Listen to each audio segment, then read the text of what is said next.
పోయినసారి ఈపి జయరాజన్, ప్రకాష్ జవేద్కర్ రహస్య మంతనాల గురించి మనం మాట్లాడుకున్నాం. ఇది నిజం. ఇవాళ దాన్ని డౌటే లేదు. మీటింగ్ అయితే జరిగిన మాట నిజం. కాకపోతే ఈ ఈ ఈ విషయాన్ని వాళ్ళ పార్టీకి ఎప్పుడు నివేదించరా. ఇవాళ బయటకు వచ్చిన తర్వాత అవును కలిశానని చెప్పాడు ఈపి జయరాజన్. కానీ విజయానికి పర్సనల్గా చెప్పాడేమో మనకు తెలియదు. కానీ పార్టీకి మాత్రం అధికారికంగా మాత్రం పార్టీకి తెలియదని చెప్తున్నారు. ప్రకాష్ జవేద్కర్ని కలవటం అంటే ఇది చిన్న విషయం అని మీరు అనుకోవచ్చు, అని కేరళలో ఇది పెద్ద విషయం. అంటే బీజేపీని ఒక పెద్ద భూతంలాగా చూపించిన వాళ్ళు ఇవాళ రహస్యంగా బీజేపీతో మంత్రాలు జరుపుతున్నారు. విజయాన్ని వాళ్ళ అమ్మాయి వీణ యొక్క కేసుల్ని ప్రొటెక్ట్ చేసుకోవటానికి అనేది బాగా బలంగా ఉంది. సో ఇప్పుడు ఏమవుతుంది, ఈ కేరళ సిపిఎం మీద స్కాన్ చేస్తున్నారు. మొత్తం దేశంలో కూడా దీని మీద చర్చ జరుగుతూ ఉంది. ఇది ఒక విధంగా బీజేపీలను చర్చ జరుగుతుంది. ఎందుకంటే శోభా సురేంద్రన్ బయట పెట్టడం, మిడిల్ మ్యాన్ నందకుమార్ విషయాలు నందకుమార్ ద్వారా ప్రయత్నం చేశారనేది బీజేపీకి కూడా కొంచెం అది కొంచెం ఇమేజ్ డ్యామేజ్ అది. దానికన్నా ముఖ్యంగా సిపిఎం ఏదైతే బీజేపీకి అసలు అంటరాని పార్టీ అని చెప్పినటువంటి సిపిఎం తీసుకున్నటువంటి ఈ చర్యలు, ఎందుకంటే ఈపి జయరాజన్ మీద ఒక్క యాక్షన్ తీసుకోలేదు, అసలు యాక్షన్ ఇనిషియేటే చేయలేదు. That it self shows there is something fishy in behind. అది అందరూ అనుకుంటుంది. సో నేను దాని గురించి ఇక మళ్ళీ డెవలపింగ్ స్టోరీ కాబట్టి మళ్ళీ చెప్తాను మీకు. ఈ ఏం జరగబోతున్నాయి ముందు ముందు. ఇది ఒక్క రోజులో అయ్యే పని కాదు ఇది. కాకపోతే ఇవాళ నా టాపిక్ ఏంటంటే, అంటే అందరూ దీని మీద చర్చించుకుంటున్నారు కాబట్టి ఇవాళ కొత్త విషయం ఒకటి కూడా టాపిక్లోకి వచ్చింది. ఏంటంటే సిపిఎంలో కన్నూరు లాబీ. ఏంటి కన్నూరు లాబీ ఏంటి అసలు అనే దాని మీద ఒక్కసారి మనం లోతుగా కనుక దీనికి వెళ్ళేటట్టయితే ఆశ్చర్యకర విషయాలు ఉన్నాయి. కన్నూరు అంటే ఏమి లేదండి. Kannur is nothing but Cannanore. ఒకనాడు ఇంగ్లీష్ వాళ్ళ టైంలో కన్ననూరు అనేవాళ్ళు. మొన్నటి దాకా దాన్ని అన్ని పేర్లు మార్చారు కదా కేరళలో. అప్పుడు కన్ననూరు అల్లా కన్నూరు అయింది. ఏంటిది ఇది ఫేమస్ దేనికి అనంటే కమ్యూనిస్టు మూమెంట్కి గుండెకాయ లాంటిది మొదటి నుంచి కూడా. అసలు ఫస్ట్ పార్టీ పుట్టిందే కన్నూరులో. పినరాయి, ఇప్పుడు ఈ విజయన్ ఉన్నాడు కదా ఊరు పినరాయి, ఆయన ఇంటి పేరు, అక్కడ ఊరు కూడా ఉంది పినరాయి అనేది. ఆ పినరాయి పక్కన పారాప్రమ్ అనేటువంటి విలేజ్ దగ్గర ఫస్ట్ కాన్ఫరెన్స్ సిపిఎం జరిగి అక్కడ కేరళ సిపిఐ, అప్పటికి సిపిఐ కదా, ఫస్ట్ ఆవిర్భవించింది 1939లో సిపిఐ. సో కాబట్టి అక్కడి నుంచి కన్నూరు చరిత్రకి, కమ్యూనిస్టు ఉద్యమానికి కన్నూరు చరిత్రకి ప్రసిద్ధి. ఇంకొక ప్రసిద్ధి ఎందుకంటే అప్పట్లో గొప్ప ప్రజానాయకుడు, పార్లమెంటేరియను, అసలు ప్రతి వాళ్ళు అద్భుతంగా ఆదరించినటువంటి వ్యక్తి ఏకే గోపాల్. అందరు ఆ పేరు వినని వాళ్ళు పాత తరం వాళ్ళు ఎవరు లేరు. ఆ ఏకే గోపాలను పుట్టింది కూడా కన్నూరు జిల్లా. సో టాప్ లీడర్స్లో ఒకరైనటువంటి ఏకే గోపాలన్ అక్కడి నుంచి వచ్చాడు కన్నూరు. అక్కడ మొదలైందండి. అక్కడి నుంచి అది కంచుకోటగా ఉంది సిపిఎంకి, సిపిఐకి. తర్వాత అది సిపిఐ రెండుగా చీలిపోయి 64లో సిపిఎం ఏర్పడిన తర్వాత మొత్తం కూడా అది కంచుకోటగా సిపిఎంకి మారింది. ఓకే, అది అప్పట్లో అది జరిగింది. ఏకే గోపాలన్ వేరే, ఆ తరం వాళ్ళందరూ వేరండి. ఈఎంఎస్ నంబూద్రిపాద్, ఏకే గోపాలన్ వాళ్ళ వాల్యూస్ వేరు, వాళ్ళ తరం వేరు. కానీ 72లో ఈ పార్టీకి ఈకే నైనార్ కార్యదర్శి అయ్యాడు. ఆయన ఎక్కడతను, ఆయన కన్నూరు అతనే. 72లో అయ్యి దాదాపుగా 8 సంవత్సరాలు ఆయనే ఉన్నాడు 1980 దాకా. ఆ తర్వాత కోర్స్ ఒక 12 సంవత్సరాలు 80 నుంచి 92 వరకు విఎస్ అచ్యుతానందన్ ఉన్నారు. నేను చెప్పే వాళ్ళందరూ ఎక్స్ చీఫ్ మినిస్టర్స్, అది మర్చిపోవద్దు మీరు. 12 పార్టీ కార్యదర్శి కూడా ఈయన విఎస్ అచ్యుతానందన్ 12 సంవత్సరాలు ఉన్నాడు. సో తిరిగండి 92లో ఈకే నయనార్ తిరిగి మళ్ళా కార్యదర్శి అయ్యాడు 1992లో. నేను ఎందుకు ఇంత విపులంగా చెప్పాల్సి వచ్చిందంటే 1992 నుంచి వ్యక్తులు మారుతున్నారు కార్యదర్శులుగా. కానీ కన్నూరు మాత్రం మారట్లేదు. మూలాలు మాత్రం కన్నూరు నుంచే ఉంటున్నాయి. అంటే దాదాపుగా 32 సంవత్సరాల నుంచి వ్యక్తులు మారిన పార్టీ నాయకత్వం మాత్రం కన్నూరు సెంటర్గానే నడుస్తుంది. వాళ్ళే కన్నూరు నుంచి వచ్చే వాళ్ళే ఎలక్ట్ అవుతారు. కావాలంటే నేను మీకు చెప్తాను.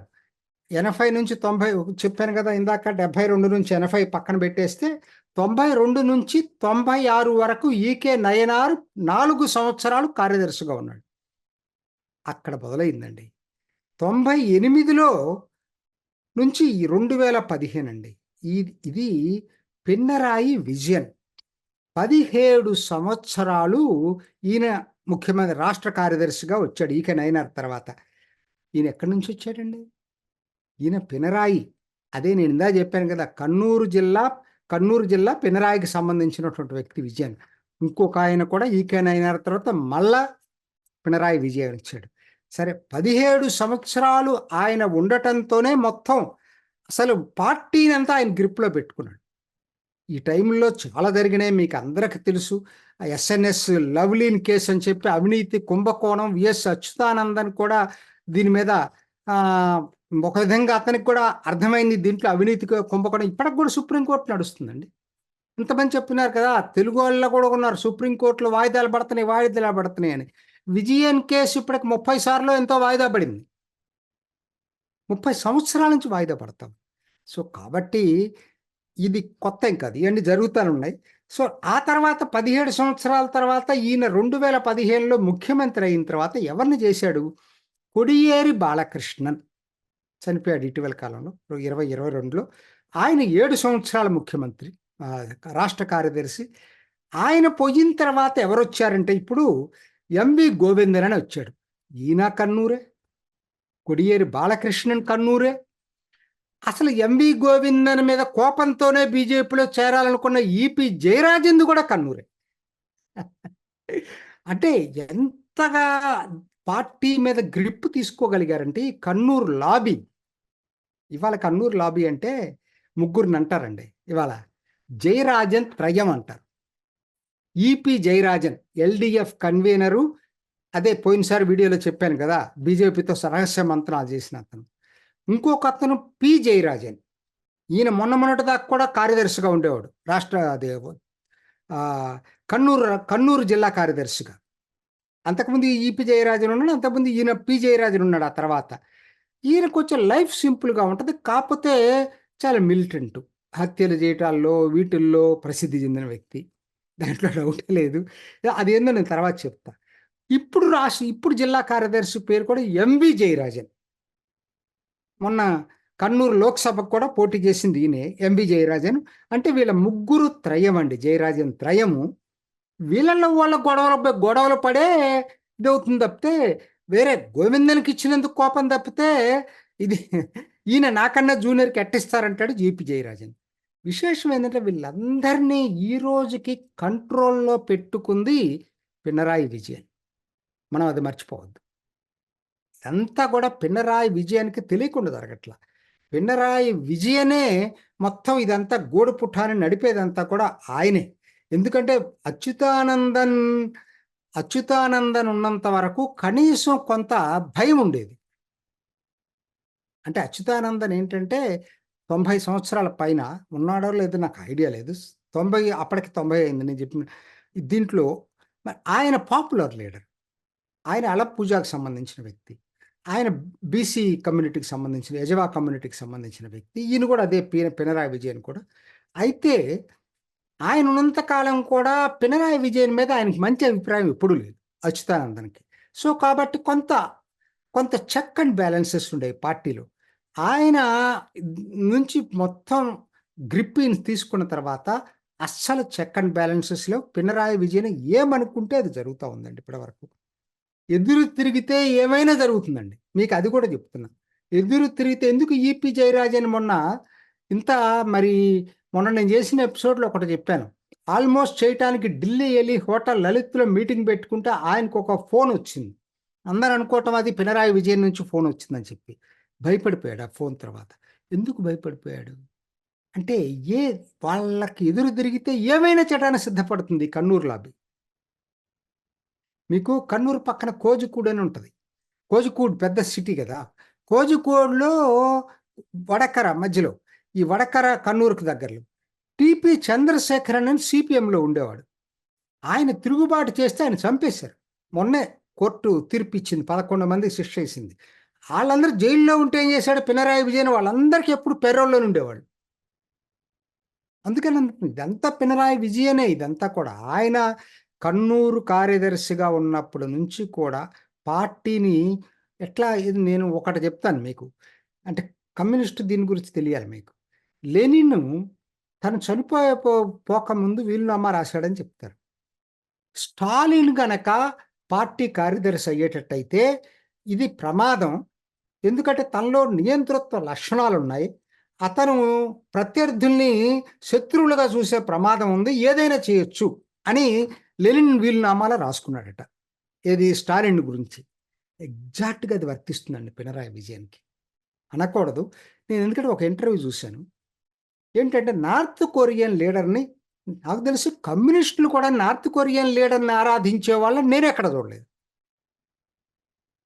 నేను ఇప్పుడు ఎందుకు చెప్పాల్సి వచ్చిందంటే ఆయన చాలా గొప్పగా చెప్పాడు, నాకు రోల్ మోడల్ అని చెప్పాడు north Korean leader Pinarayi Vijayan. So that is his mental thinking.